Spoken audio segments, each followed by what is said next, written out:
Hello, fellow patriots. I have a question for everyone in the liberty movement.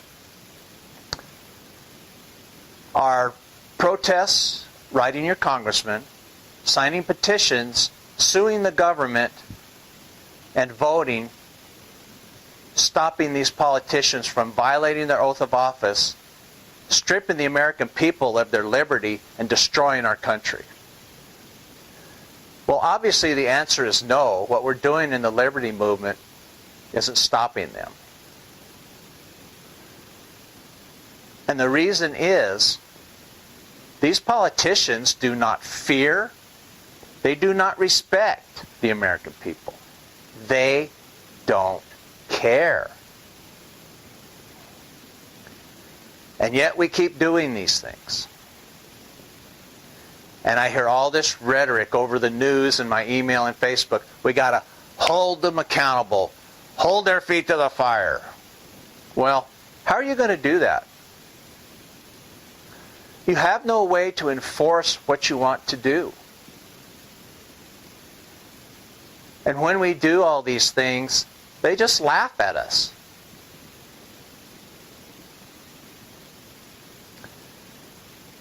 But I've found an answer. I have exciting news for you. I found a way to hold them accountable, and it has authority. The answer lies in our grand juries, and that may surprise you. But there's a Supreme Court case, U.S. v. Williams, 1992, and in that case, Justice Antonin Scalia went in depth into the history and the authority of the grand jury. And I have two excerpts from that case I'm going to read.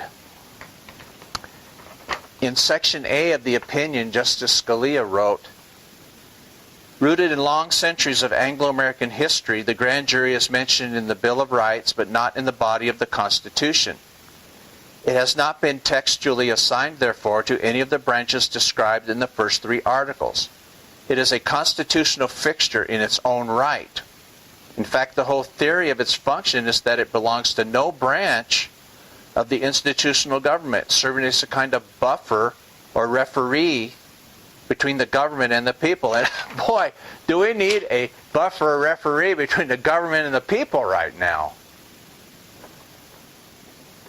The grand jury's functional independence from the judicial branch is evident both in the scope of its power to investigate criminal wrongdoing and in the manner in which that power is exercised.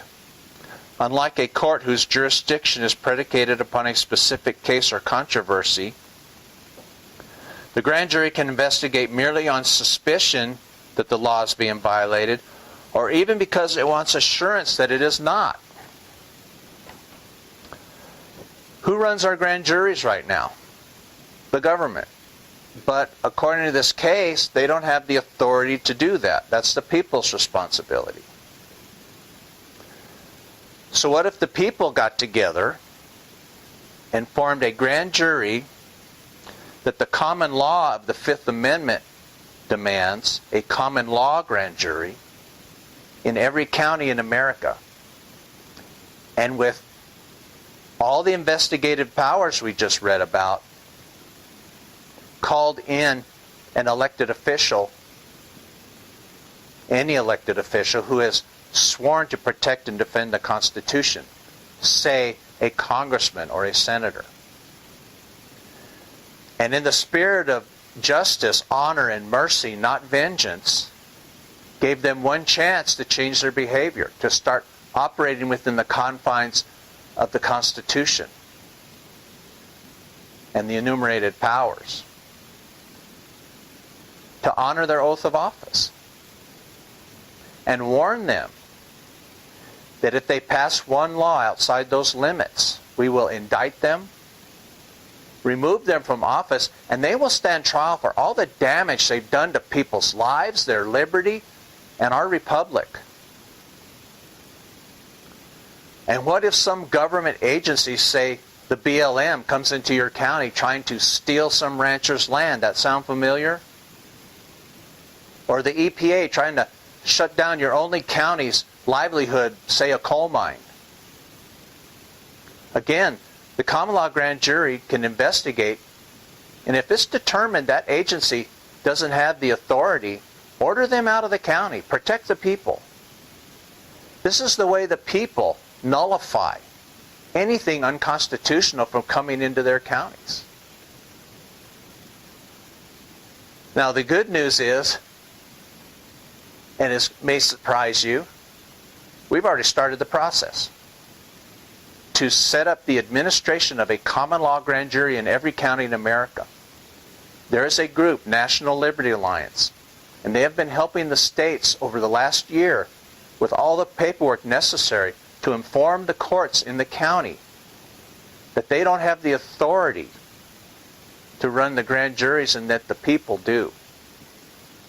And of course they're resisting the paperwork. But when something unconstitutional needs to be corrected,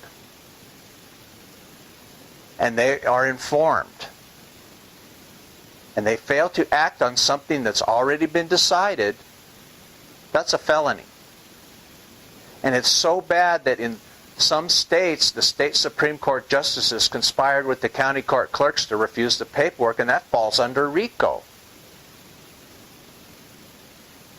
So the time has come to expose all this. And that's why I'm talking to everyone in the liberty movement. We need to get the word out. The people do not have to put up with all this lawlessness. And this isn't anything new. In our early history, the people ran their grand juries.